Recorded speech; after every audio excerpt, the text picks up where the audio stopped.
Hello, and welcome to Sobercast, where we provide AA speaker meetings and workshops in podcast format. We're an ad-free podcast, and if you enjoy listening, please help us be self-supporting by visiting Sobercast.com, look for the donate link, and drop $1 or $2 into our virtual basket. We hope you enjoy the podcast. Have a great day. On that note, I'd like to give you the real rest of the story. The better half of Rick is, I'd like to present Rhoda McC. Rhoda McC.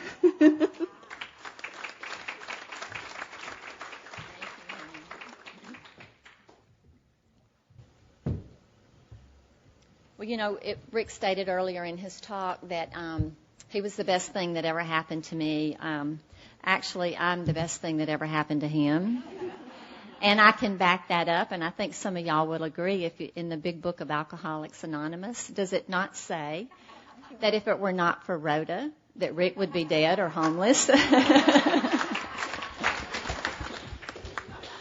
I would just like to thank John and Karen for being such a terrific hostess, and I would like to thank James and the committee for inviting me to be here. And I would like to thank the committee for the big book cover. I am a big book Al-Anon, and I love that cover for my big book, and I'm so appreciative of that and the snacks in the room. And I'm so grateful for the fellowship of good people like you. This is just, we get so much out of this when we go to conventions, and we just love the fellowship of Alcoholics Anonymous. I'm Rhoda McC, and I am a grateful, recovering Al-Anon. And I noticed that you all say your sobriety date, and I have to say that my Al-Anon recovery birth date is July the 13th, 1991. So a few weeks ago, I celebrated 20 years. And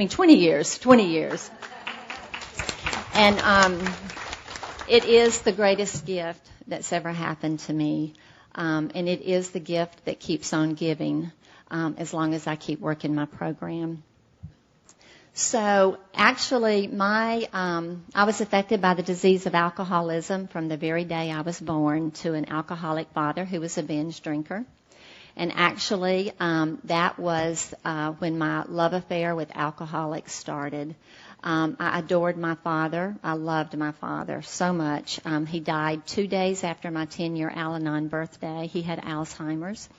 And, you know, after 10 years in Al-Anon, the deeds had been said and the words had been said and the deeds had been done.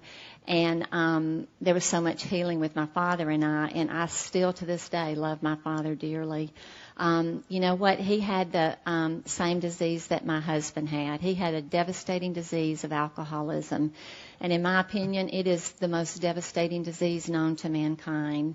And I was a nurse for many, many years, and I was around a lot of disease and a lot of illness, but I've never seen a disease as wretched as alcoholism, a disease that is so powerful that it will just take everything from you. You know, the big book says that alcoholism is a rapacious creditor, meaning that it will just take and take and take. I mean, it'll take your family, it'll take your job, it'll take your wealth, it'll take your health, it'll take your dignity, and it will take your soul. And that's what this disease did to my father, and that's what that disease did to my husband, and that's what that disease did to me, the Al-Anon, the one who did not drink or drug. It will just literally reach in, and it will leave you with this giant gaping hole.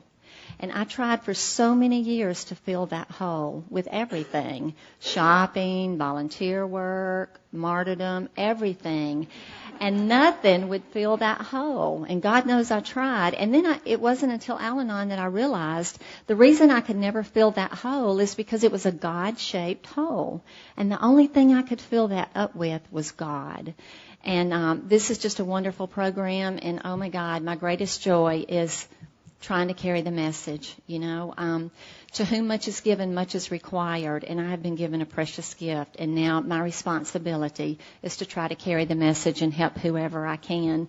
And so I'm going to tell you my story. It's my story, and I'm sticking to it. So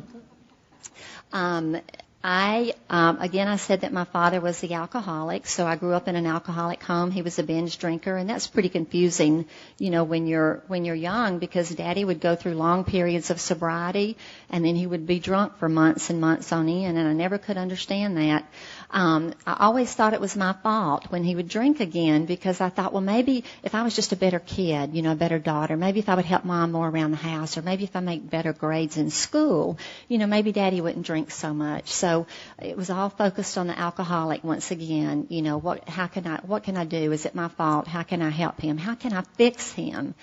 And, I tried for years and years, just to fix him. And then into my alcoholic marriage, I tried to fix my husband, and I lost myself because I was so obsessed with him and trying to fix him. And then, of course, going into nursing, I was a fixer and a caregiver, and I just tried so hard again. And, that's what we do in Al-Anon. We just want to take care of everybody and fix everything. And I heard a story one time about these two alcoholics in this Al-Anon, and, they had committed this heinous crime. And so it came time for them to go before the judge, and the judge sentenced them all to death by the guillotine. And so the day came that they had to die, and so the first alcoholic walked up to the guillotine, and he put his head down on the thing, and the guy reached up to pull the blade, and it wouldn't come down. And the judge said, "Oh, mercy, this has never, ever happened. I don't know what this is, but go, get out of here, and, sin no more. Try to live a good, clean life." And so then the next alcoholic walked up to the thing, and he was ready, to die, and he laid his head on the thing, and the guy reached up to pull the blade, and it wouldn't come down. And the judge is like, okay, this is surely an act of God. I don't know what's going on, but go, sin no more, try to live a good life. And so then the Al-Anon came up, and she put her head down on the thing, and she's ready to die, and the guy reaches up to pull the blade, and she looks up and said, "Hey, I think I can fix that." That's what we do in Al-Anon. We try to fix everybody and everything. So my husband was in AA recovery 3 years before I ever got into Al-Anon. I was just a little bit hard-headed. I was in so denial. It was all about him and his problem, and I was perfectly fine. So I battled that denial for about 3 years. But what's interesting, and again, I love Alcoholics Anonymous, and I love recovering alcoholics, and I love the big book of Alcoholics Anonymous, and I love my Al-Anon literature as well, and they complement each other very, very well. But for those 3 years, my husband was in recovery, and life was good for him, and he was working a good program. He had a sponsor. He started working with others. He was cleaning up the wreckage of his past. He was actually becoming a good husband. Can you believe that? He was kind. He was compassionate. He was a good father. He was present. He was there. And, he was just turning his life around, and I couldn't believe it, and I was watching him, and I'm like, I was so pissed off he was happy, joyous, and free. I mean, after putting me through all of that for 10 years, and now I dare you be happy, joyous, and free. But he was, and I was getting more and more miserable by the day because I was so adversely affected by the disease of alcoholism. And he encouraged me, borderline nagged me, "You need to go to Al-Anon. You need to go to Al-Anon." And, nobody can make us. I couldn't make him go to AA and get clean and sober any more than he could make me look at my life and get me in a program of recovery. But nevertheless, he tried. But the nice thing that he did is, and the thing that I will always respect and admire him for, is he worked a good program of Alcoholics Anonymous, and it's a program of attraction, not promotion. And I was so attracted to his recovery that eventually I did find my way to Al-Anon. But before that, he would include me in all of the open AA meetings. "Come go with me, Rhoda. Come go with me." And we would go to all of the potlucks and the birthday parties and over to his sponsor's house. And I was all around you guys. And I would sit there in the meetings, and you're very special to me. I just want you to know that. But I would sit there in the meetings, and you loved me, and you welcomed me. And you didn't question why I was there. And I even shared. You would let me share. And I think what you did for me, basically, you were probably just saying, "Oh, just put up with her a little bit longer. We're going to entertain her till she finds her own program." And after 3 years, I did. But I'm forever grateful to Alcoholics Anonymous for what you guys did for my husband. And like Diana shared last night, for what you guys someday may do for my children, my 4 sons, and my grandchildren. So, my daddy, bless his heart, went to treatment twice, but he never got this beautiful gift. Never.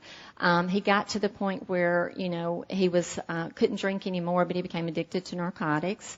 And then, dementia set in as he aged, and then he had a diagnosis of Alzheimer's, and he couldn't drink anymore, but he went to treatment twice, and, I'm so sorry that he never got this gift.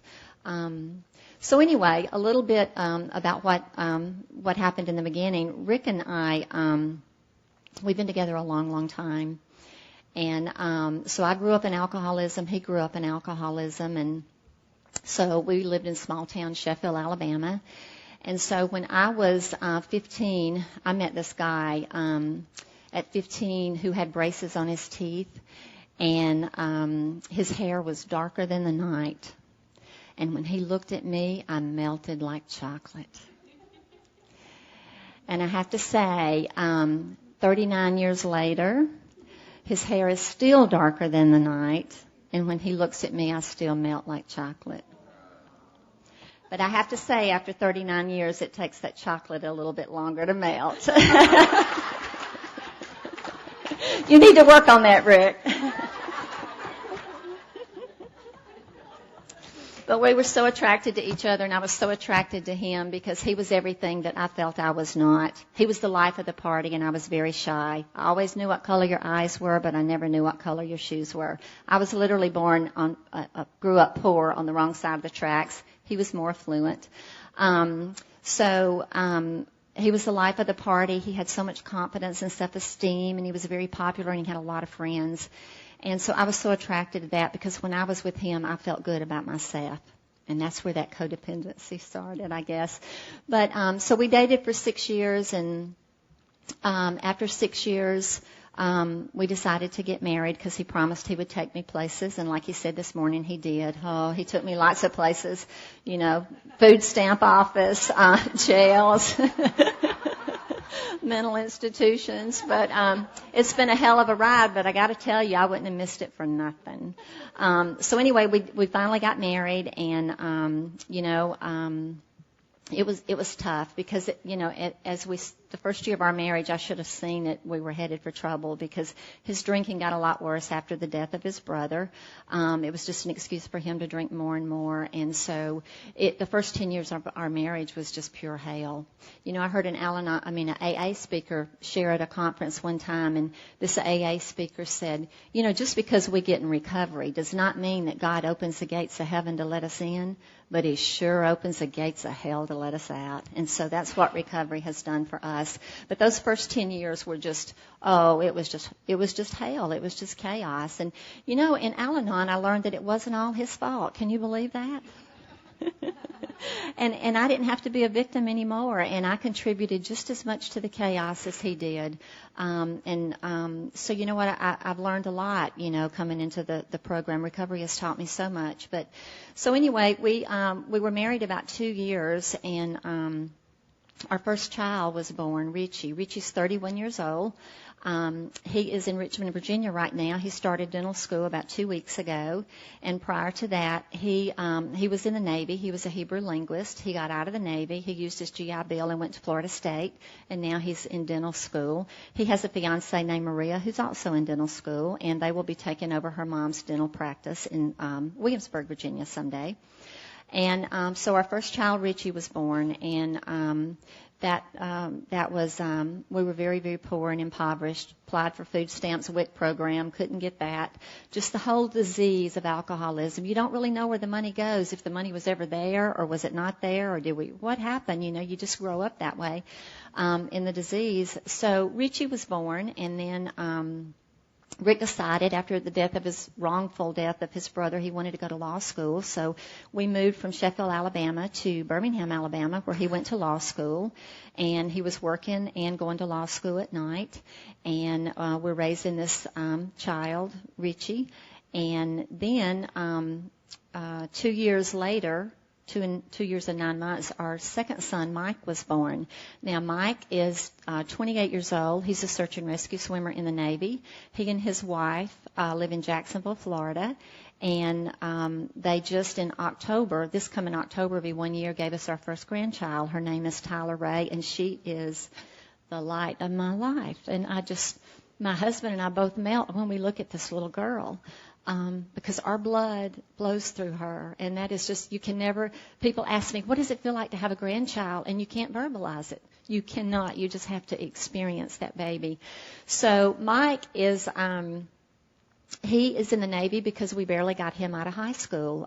He started drinking and drugging weed, especially at the age of 13, which we did not find out that, as time goes on, they share more and more with us. But he was in a lot of trouble, and we knew we had to do something with him before he got a legal problem. So he has excelled. He's been in the Navy 8 years, and whether he drinks or not, that's his business. My Al-Anon programs tells me not to ask. That's between him and his God. And my Al-Anon tells me the best thing I can do is be an example for him. And I'm really grateful for my Al-Anon program with him in particular, because all those years he lived with us in our home, and he was drinking and drugging, and we couldn't get him out of bed for school, and we'd go down in his room and open the door, and he would just reek of alcohol, and we would find all the marijuana seeds where they had burned holes all in the car seats and the clothes, and we found the bong in the trunk and all that stuff that we went through. Even though I wanted to shake him and choke him, my Al-Anon program told me I needed that he had a disease, and I needed to treat him with compassion and respect. And the reason we have a relationship today is because I loved him through that. I never berated him, I never nagged him, and I treated him with respect. And I remember early on in my Al-Anon recovery working with this lady, and we were at a meeting, and I was just early on, and I still had so much anger. I think that was my number one emotion. I was so dadgum angry. And she told me, she said, you know what, Rhoda, your husband has a disease. It's called alcoholism, and you need to treat him with compassion. And I was taken aback, and she said, now what if he had cancer or diabetes? Would you treat him that way? And I looked at her and I said, well, hell, if he had cancer or diabetes, he wouldn't be acting that way. So it was recommended to me by my very first sponsor to go to open AA meetings. And I'm really grateful. God puts people in our life that we need at that moment. And when I came into Al-Anon, I was totally spiritually sick. And so my sponsor was the most spiritual woman I think I have ever met. And she made it happen for me. The light bulb went off, and she got me on my road to recovery. And she was a Big Book Al-Anon. Therefore, 20 years later, I'm still a Big Book Al-Anon. I love the Big Book of Alcoholics Anonymous, and it does speak to my condition. And every time I read it and I share it with a new sponsee, I see something in there that I never knew was in there. And she told me that she went to open AA meetings, and I might want to consider open AA meetings. Well, I had already been going to open AA meetings with my husband. And that's another reason I'm grateful for Alcoholics Anonymous, and I hope that there's always open AA meetings. I mean, I respect the traditions and the closed AA meetings, but I'm always grateful for open AA meetings because I hear you guys share. And when I hear you go around the room and you share of everything you've lost your children, you've lost a spouse, you've lost your mom, you've lost your dad, you've lost your job, you've lost your home, you've lost your car, you're going to be sentenced to prison. All these things reiterates to me that this is a disease. Nobody gives up all those things. Nobody would give up all those things intentionally. You give those things up because you have a disease. And that's what Alcoholics Anonymous taught me. And it gave me compassion. And as I heard all of you share, I learned compassion. And you know what? My anger just started melting away. How can you be angry with someone who has a disease?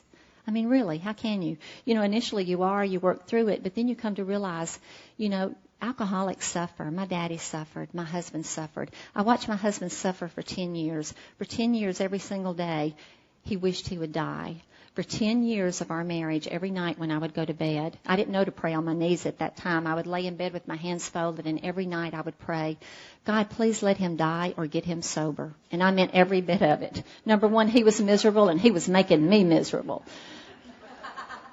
But you know what? Sometimes, they say God says yes.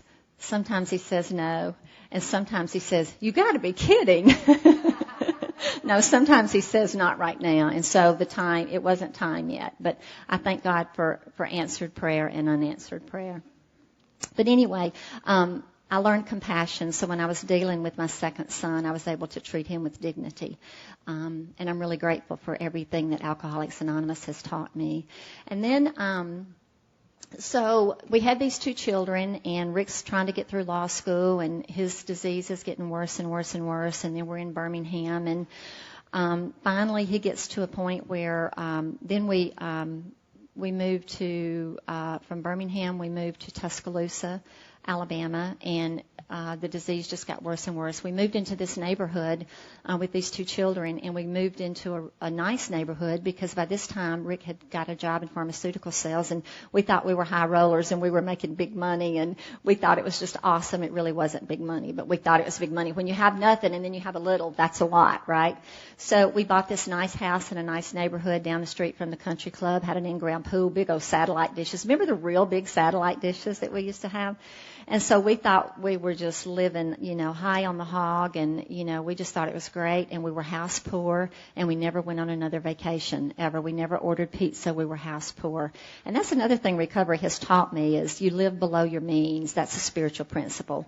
Live below your means. And what a freedom that is, So the other interesting thing that had to be really a struggle for Rick is the house we bought was right next door to the First Baptist Church preacher. So we became friends with them, and, I'm in my disease, and I'm just crazy as a loon, and Rick's in his disease, and, he's just messed up and high all the time. And so we thought, we got to put forth this image, and we got to join their church, and I became friends with the wife. And so he was the pastor of the First Baptist Church in Tuscaloosa, and so we would get all dressed up, and I'd dress my two little boys up, and Rick and I would dress up, and he was Ward, and I was June, and they were Wally and Beaver. We looked really good. We looked good. We were just sick as hell, but we looked really good. We were so messed up, and so we wanted our neighbors, the preacher and his wife, to know we were at church and we're good people. So we would get there really, really early so we could get a seat right on the front row, right in front of the podium, and right where she sang in the choir so she could see us in church. And we would sit there and we would look so good. We were the poster children, I guess, for the Southern Baptist family. So we looked really good, and we would sit there and we would listen and we would sing songs, and then we would hug everybody and shake hands, and we wanted everybody to see that we were there and we were good people. And then we would go home and we would yell and scream and contemplate suicide. And we went on like that for a long, long time, and it was hard to live up to that, wasn't it? And then, my disease was getting a lot worse at that point too, and I was acting out, and I was trying to fill that hole. And the number one way there was several ways I did that, but one of them was my volunteer work. I was such a martyr, and isn't she just so wonderful? And because I was feeling so bad on the inside, I wanted you to know how good I was on the outside. And so I did. I was just so overextending myself, which I still have to work on that balance. So if any of you Al-Anons how to do that, it's still hard for me to get that balance, but it's all or nothing. But I would volunteer. I was a Cub Scout leader, and I was, March of Dimes, and all the leukemia societies, the American Cancer Societies, and all the PTO secretary, and all this stuff I would do. So you would think she is such a good person, That's what I wanted you to think about me. And you would come to my house, and, I always felt less than. I grew up that way, and the disease, I always felt less than you, and I always felt like I had to work really, really hard. Like Marcel shared last night, you have to work really, really hard to make others think that you're as good as them. And so you would come to my house, and this is how insane I was. I would love for you to come to my house today. There's dust bunnies everywhere, and I do not care. But that's recovery, isn't it, Al-Anon? That's recovery when you get to that point. But I would get on my hands and knees, and I would go all around the house with a rag, and I would clean all the dust off the dust boards. So I ask you, have you ever gone to anybody's house and looked at their dust boards? No, I don't think so. So that's the insanity of my disease. You know, everything had to be so perfect because everything was so imperfect on the inside. And the other thing I did was shop for that instant gratification. I was so miserable and I was so unhappy and I was so sad and I thought it was all his fault, only to realize it wasn't. It was my own spiritual malady. So I would shop and I spent money that we did not have. And I was a nurse and I wore scrubs every day. And I didn't need all those clothes. Do you hear me? But nonetheless, I bought them, and I would go buy stuff, and I would hang them in the closet. And I wouldn't want Rick to know because it would be a big fight again about me spending money. And so I would hang them in the closet, and I would leave them in there for, days. And then finally, after a few days, I'd bring it out, and he'd say, "Oh, honey, is that new?" And I would say, "No." And it wasn't. I've had it for 2 or 3 days, right? So it got to the point where I just didn't have enough space in my closet for all those clothes. And some of the things I just bought to feel good for that moment at the cash register. I'd put it in the closet and forget I had it and never bring it out. But so I started storing some of my clothes in the guest room closet. Isn't that funny? We had a guest room, but who would come see us? We were crazy. I mean, seriously, who'd want to stay at our house? We were fighting and... So I would put the clothes in that closet, and I would open the doors to hang all the clothes to hide from Rick. And I noticed at the same time he was hiding something in there for me. And there would be on either side, there was these big, remember when the grocery stores would give you the big paper brown bags, and there was like 3 stacked on top of each other on this side, and they were all full of crushed beer cans. And he was hiding those, I thought, from me, but then I realized later, no, he wouldn't put those out at the trash because he was hiding them from the First Baptist Church preacher. So we did that little song and dance for a long time, and we each had our own defects, and it was just crazy. I just remember how crazy it was. And then I remember it got to the point where his job was threatened, and he was fearful for his life, actually. And he came to me, and he says, "Rhoda, this is, we did this for a long, long time, 10 years. And he finally came up to me, and he said, honey, I think I need to check myself into treatment for alcoholism and drug addiction." And I'm like, "What? You don't have a problem?" And I can't believe, because every night for 10 years I prayed he would die or get sober, but yet my denial, I just could not see through that. So he checked himself into treatment. And he still had, it was almost like he had to prove to me he had a problem, even though the beer cans were there. And then he took me by the hand, and I knew about all the pills in the storage room and the garage. And, I just knew what a nightmare that was. I could see the empty little pill cases all over the house. And then he took me in his closet, and he pulled all those out. And then he pulled out all these little empty bottles of codeine cough medicine. And I was thinking, and I had a little flashback. I remember seeing all those empty little bottles all over the house. And I was thinking to myself, and I don't remember anybody coughing, and he was taking it to get high, not because he was coughing. So he kind of had to prove to me. So he checked himself into treatment in Hillcrest in Birmingham, and that's when things started turning around. And that's when I started watching his feet, like he shared this morning. Recovery. I don't want to hear your words. Oh, my God, I heard his words for 10 years. I don't want to hear the words. So I started watching his feet, and he started getting recovery. And that's when he was becoming happy, joyous, and free. And we moved to Omaha, Nebraska, and I just couldn't believe all these new friends he had. He was being childlike. He was throwing football. He had all these friends, and again, I was just getting angry all over again. I'm like, I dare him. So, he never let up. I mean, he just kept encouraging me. Actually, he nagged the hell out of me. Okay, let's tell it like it is. It wasn't encouragement. He nagged me. But you know what? You got to find your own way. And, but before that, he put up with a lot from me, too, because I was bringing all these First Baptist Church preachers and deacons over trying to save his soul and exorcise him and get this out of him, this demon out of him. So he put up with a lot, as well. So we moved to Omaha, Nebraska, because, his company, he sued the company, and to get even, the company sent him to Omaha, Nebraska, thinking he would quit. But what they didn't know, it was a hotbed of recovery. I mean, Boys Town is there. It's a pocket of enthusiasm for AA and Al-Anon. It is just, oh my God, we would still be there maybe if it wasn't for the weather.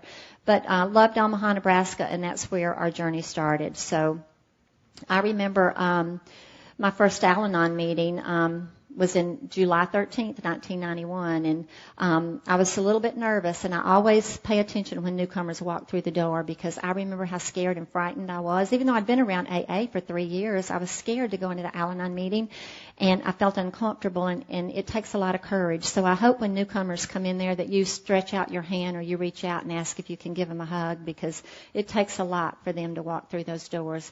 And none of us, when we come through those doors, are in a good place, spiritually, financially. None of us physically. We're not in a good place. And so I remember going to a meeting with Rick. It was concurrent AA and Al-Anon, and so he went in his room and I went in mine. It was in Ralston, Nebraska, and there were 6 women in there. And I went in and I sat down, and I remember exhaling. I really did exhale, and I sat down. And the reading, all we had at that point was the blue ODAT book. And the reading for July 13th said something, I'm paraphrasing, it is not mere chance that brought me to Al-Anon. I was led to it by an unknown power out of the need of love and comfort and sharing of others like me. And when they read that, I'm like, whoa, no, this is really strange. And so they read that reading and they shared. To this day, I cannot tell you what they shared. I don't know what the topic was. I couldn't hear. I don't know what they said. All I know is what I felt. And I felt hope. For the first time in my life, I felt like I was home. I really did. I felt hope.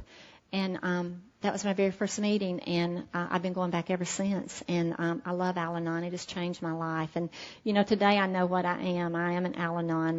My life has been adversely affected by someone else's drinking and drugging. And I'm forever grateful for AA and Al-Anon and what they've done for our family. So we're rocking and rolling. Eventually I get this sponsor who is just amazing. I start working the steps. She moves away after about a year and says she can't sponsor me long distance anymore. And I'm like, oh. So I got another sponsor. And remember I said God puts people in our life that we need at that time. Well, this first sponsor was so spiritual, and I was spiritually sick. I needed her in my life. So I got another sponsor. She was very practical. She was very logical. And, one of our Al-Anon slogans is think. Just think. And so she taught me a lot about being practical, about thinking things through, about not overreacting. She taught me how to plan. She taught me to always have a plan B, they talk about in our literature. And she was good, and she served me well during that time, and she was what I needed. And then I got another sponsor, and she was like 4 feet 2 inches tall. She was about 20 years older than me, and she was so lighthearted. And the book talks about we become childlike, not childish, but childlike. And I was so serious all the time. Everything was serious. I had no laughter and no fun in my life. I was so burdened. I had to, I had to handle everything. And my husband asked me one time. He says, "You never laughed much." And I'm like, well, hell, nothing was funny. I mean, And so she taught me how to have fun and how to laugh. And she taught me how to see joy in things. And she would wear funny hats, and she didn't care what people think. And I'm a hat person today, and I don't care what people think. And I wear big floppy hats, and I love it, and I have fun. And I laugh a lot today. And, I was at an AA meeting one time, and they had a little thing taped on the front podium, and it said, "Lord, teach us to laugh again, but don't ever let us forget that we cried." And we laugh a lot today. It's a serious, serious disease. People in Al-Anon, I have known them to die, to commit suicide. People in AA, we have known them to commit suicide. And it's very serious, but at the same time, we can laugh.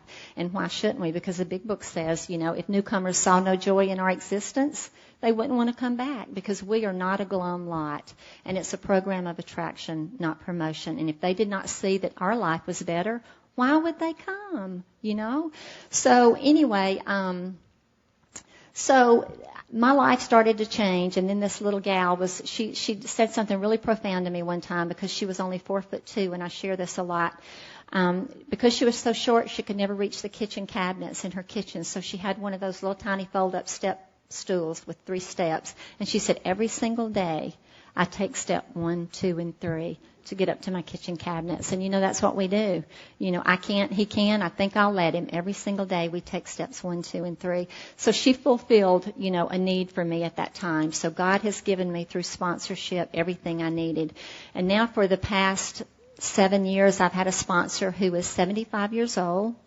And she moved she moved down to where I live from Minnesota many, many years ago. And she's 75 years old, and she will run circles around me. I mean, she is the most energetic person, and I love her dearly. And we've done a lot of fun things together. We've chaired conventions, and we've done so much together and traveled together. And I love her dearly, and God has put her in my life for a reason too. And I think that reason is I can never become complacent. Never. You know, if you're not moving forward, you know, you're going backwards. There's no such thing as standing still, and we can never become complacent. And she is so active. She goes to like 4 or 5 Al-Anon meetings a week, and she's 75 years old, and she still works, you know, and I need that example in my life, and I love her dearly. So God has always given me what I needed. And so Omaha was good for us, and then not too long into recovery, I forget, maybe 6 years in recovery? I can't remember exactly. But all of a sudden, you know, I grew up with these 2 children in the disease of alcoholism. And, you know, I had a lot of guilt coming into Al-Anon as a parent, as a mom. And I just felt guilty. I wasn't a good mom because I was so preoccupied with my alcoholic and what he was doing. And I was so obsessed over him. I neglected myself. And I neglected my children. And I never abused my children physically, but I emotionally abused my children. And I verbally abused my children. I was a yeller and a screamer and a rager. And I would throw dishes at the drop of the hat. And I would hit my husband any chance I got, you know. And that's the way I was. I was very angry. And so my children, they grew up with me as their mom like that. And I was a rager and a screamer. And I was very strict. They had to go to bed at a certain time because if Rick came home and I didn't know what condition he would be in, I needed them to be tucked away in bed so I could fight or flight or whatever I needed to do. And, you know, I don't care if you had a bath last night. You're going to have a bath again because if you show up for school or daycare with dirt under your fingernails, what would they think about me as a mom? And I don't care if you're hungry or not. It's 4 o'clock in the evening and you're going to eat your dinner. Because, again, I didn't know if I would have a chance to feed them later. And so that's the way it was. I never felt like I was a good mom. And emotionally I was in the room, but physically I was never there with them. And so when I got in Al-Anon, I didn't feel like I was a good mom. And they said, you know what? I had so much guilt. And they're like, I made living amends to my children and continue on a daily basis to make living amends to my children. And they said, you know, Al-Anon is such a loving, gentle program, and I'm glad. I really didn't need a kick in the butt, you know. I needed somebody to hug me and tell me it was going to get better. And they were kind and loving, and they said I did the best that I could at that point in time. And I believe that today. And so I'm in recovery now, and I've got these 2 children, and they're 16 and 13, and making a living amends to them, and all of a sudden I end up pregnant. And we couldn't believe it. I'm like, oh my God. We thought we were done with our family, and I was on the pill, and he took a lot of birth control pills, but he didn't take all of them. He saved some for me, so I ended up pregnant with little Matthew, and his name's Matthew because it means gift from God, and he's 16 years old. Well, he'll be 16 years old in a week. And it means gift from God. And we were just so blessed to have this baby in our life. And then when he was 2 months old, he had a heart murmur. And they said, oh, it's probably nothing. We'll check him again later. And then they checked him again and did an ultrasound. And he had 2 holes in his heart. Well, oh, my God, I'm feeling so guilty again. What did I do when he was in utero? Did I do something wrong? Is it my fault? I'm a nurse. Oh, my God, I'm an Al-Anon. I got to fix him. How can I fix him? And they said about 50% of the time, those holes will heal up on their own. 50% of the time, he'll have to have surgery. Well, I thought that was pretty good because, you know, I'm in Al-Anon and I'm working a really good program and I'm sponsoring people and Rick's working a good program and he's sponsoring people and, you know, God's going to fix his heart. I know it. God's going to fix his heart. So when we prayed for God's will every single day, even though I knew I was supposed to pray for God's will, but God knew inside I was saying, please fix his heart, please fix his heart. And so, when he was 2 years old, he got really, really sick. He went into congestive heart failure. We had to rush him to the hospital, and he ended up having open heart surgery. And that was very, very hard for me. That was a lesson for me in let go and let God. It was no longer an abstract let go and let God. It was a physical let go and let God because we took him to the hospital the morning of surgery, and they sedated him, and I'm holding him in my arms the whole time till he falls asleep. And then the OR nurse comes out to get him, and I physically had to let go, and I couldn't. And she said, give me the baby, and I couldn't. And she said, give me the baby, and I couldn't. And she's like, you got to give me the baby. And so I physically had to let go. And as a mom and a nurse and an Al-Anon, that was so hard to let my child go. But I did. And, before that, I couldn't believe we were having to go through that. I just knew that God was going to fix his heart. And so I remember 2 days before his surgery, I woke up early one morning, like 2 o'clock in the morning. I was so angry and I couldn't sleep. And so Rick was asleep, and I went in the bathroom and I got on my knees and I started out praying, but then I was yelling and screaming at God. And I'm like, why are we having to go through this? I said, you are so powerful. Why don't you just fix his heart? We're trying to live a good life, and we're trying to work this program. Why don't you fix his heart? For crying out loud, you made the Rocky Mountains and the sun and the moon and the oceans and the stars, and you're so powerful, and I know you can fix his heart, and I'm so angry, and why don't you just do it? And I was so angry, and I just prayed and kind of got through all that. And so I was able to let go and give her the baby, and he had surgery and came out of surgery fine. And, but as a nurse, I knew what they were doing. He was on the heart-lung bypass. They split his little chest open, and I'm seeing all that. But you know what? They fixed his heart. And the day after his surgery, he was running all over the unit playing in the little play area. And it's amazing how miraculous children heal. And so it was just a wonderful experience. We got through that. And the lesson for me is, my prayer was answered. God fixed my baby's heart. Not the miraculous healing like I thought, but he fixed it through the hands of the surgeons. And, he always takes care of us, and he gives us what we need, and I'm so grateful for that. And the other good news is we kept following up with the pediatric cardiologist every other year, and his last appointment was 2 years ago in Mobile, and the doctor did all the tests and everything and looked at him, and she came out and she looked at the ultrasound and everything and said, you know what? If I did not know he had open heart surgery, I would have never known anything was wrong with this child. So I kept it together, because Matt was right there, and I didn't want to fall apart, but I kept it together. But that was just the greatest news ever.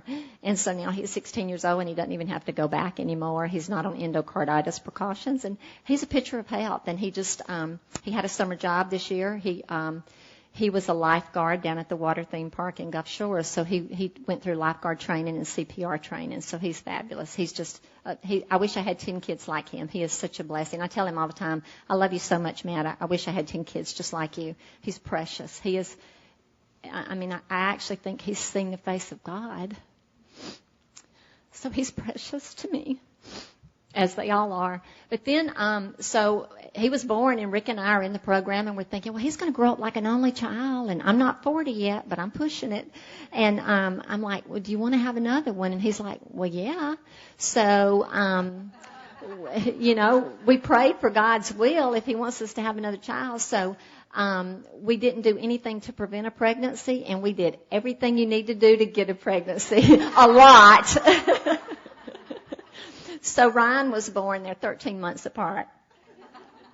And again, Ryan was born on Rick's 8-year AA birthday. So it's amazing. So, the lesson is, or not the lesson, but just to show you how God is so good to me, I never felt like I was a good mom before recovery.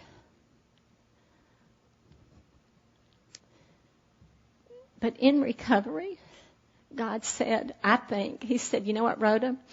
You're living a spiritual life today, and you're trying to help others, and I'm really pleased with the young woman that you have become. And I'm going to give you another shot at this thing, because I don't think you're going to mess it up this time. So he was able to let me be a mom and let Rick be a dad in recovery, and it's been so totally different. And I have so much gratitude. I should have warned y'all. I hope y'all noticed when I came up here with Kleenex. That was your warning to leave. But anyway, I just, before recovery, I cried a lot. I cried tears of pain and tears of misery. And today it's mostly tears of joy and tears of gratitude.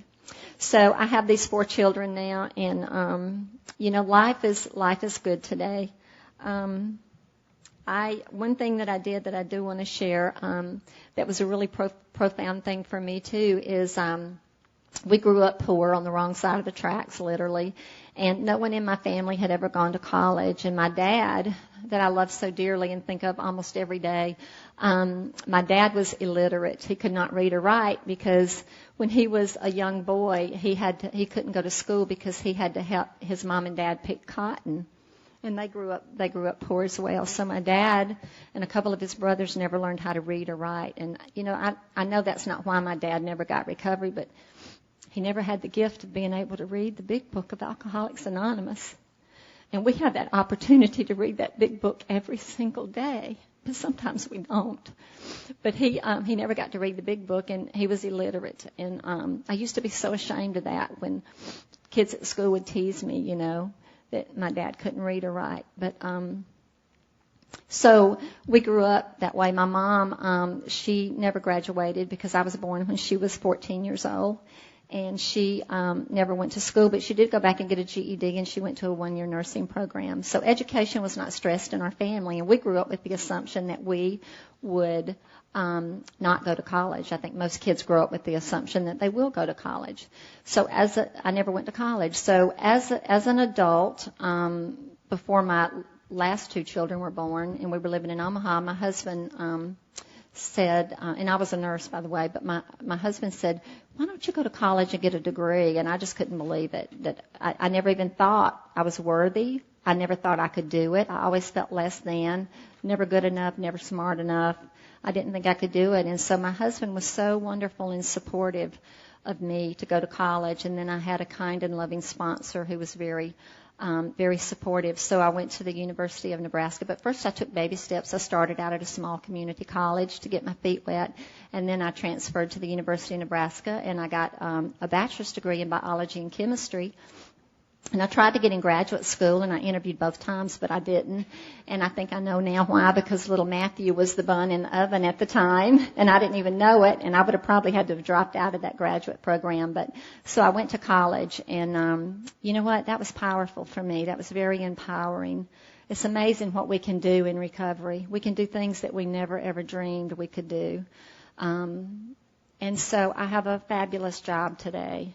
And I'm really grateful for that. I'm really grateful that in my job today, I work for a biotech company, and I promote products for cancer, for leukemia. And I get to call on doctors and nurses, so I still feel like from a nursing background, I still get to interact with doctors and nurses. But there's another reason that's real important to me today, and that's because many years ago, before Rick and I got married, we decided to strike it rich in Houston, Texas, and we moved back in the 70s to Texas, and we lived together in an apartment where we basically almost starved to death. And I remember losing 30 pounds, and my mom had to remake my wedding dress because we were hungry.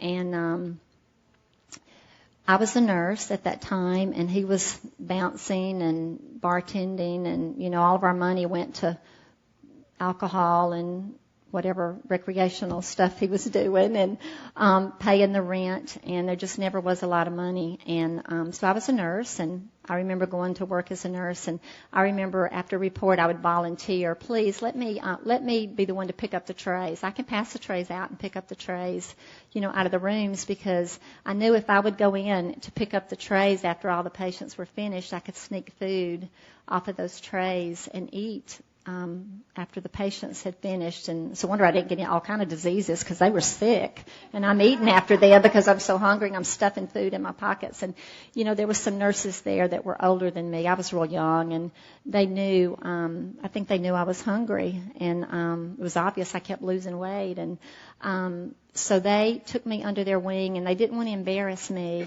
And they would say, we're going to go down and have a break. Let's go down and get a little breakfast. And I'm like, no, I'm fine. And they knew I didn't have any money. And they, no, come on, our treat. So sometimes I would go down there, and they would buy me breakfast. And sometimes Carolyn would invite us over to her home, and she would cook for us. And Rick was eating food out of dumpsters. And he was stealing food in grocery stores. And we were just really hungry. And food is a passion of mine today. And I enjoy feeding people today. We have people in these fellowships that are hungry. We have people who are struggling, and to whom much is given, much is required. And, the 24-hour book from Hazelton says, give freely of your time, your money, your food, and your comfort. And I'm all about that today. We got to give it back to keep it. And so we do a lot of fellowship things at our house, and it all involves food. And I love cooking pancake breakfast and cookouts, and we have these big parties. And I just love to see people eat, and not be wasteful. So the reason I'm so grateful for my job today is I had the opportunity to go to Houston, Texas several years ago with my job, and I never made amends to that woman in particular, Carolyn Miller, who took me under her wing and fed me and was so good to me. And so I pulled out the Houston phone book, which is this thick, in my hotel room, and I called every Carolyn, and her husband's name was Gordon Miller, in the phone book to try to make amends to her. And I could not get in touch with her after calling every single one of those. So the way I make amends to her as a nurse and for all she did for me is I take real good care of my nurses today, and I feed nurses today.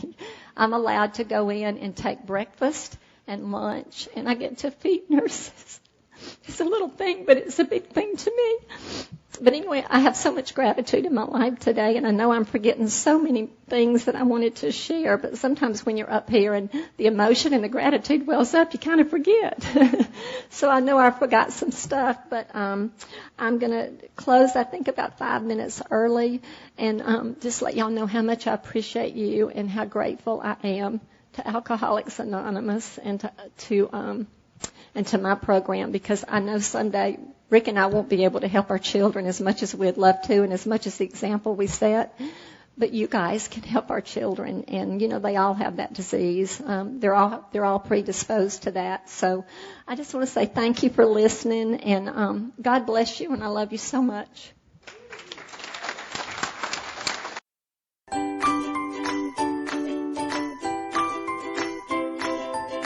Thanks for listening. I hope you enjoyed the podcast. Sobercast is ad-free, and we'd like your help in order to keep it that way. So if you'd like to help us be self-supporting by pledging $1 or $2 a month, visit Sobercast.com and look for the donate links. Thank you very much.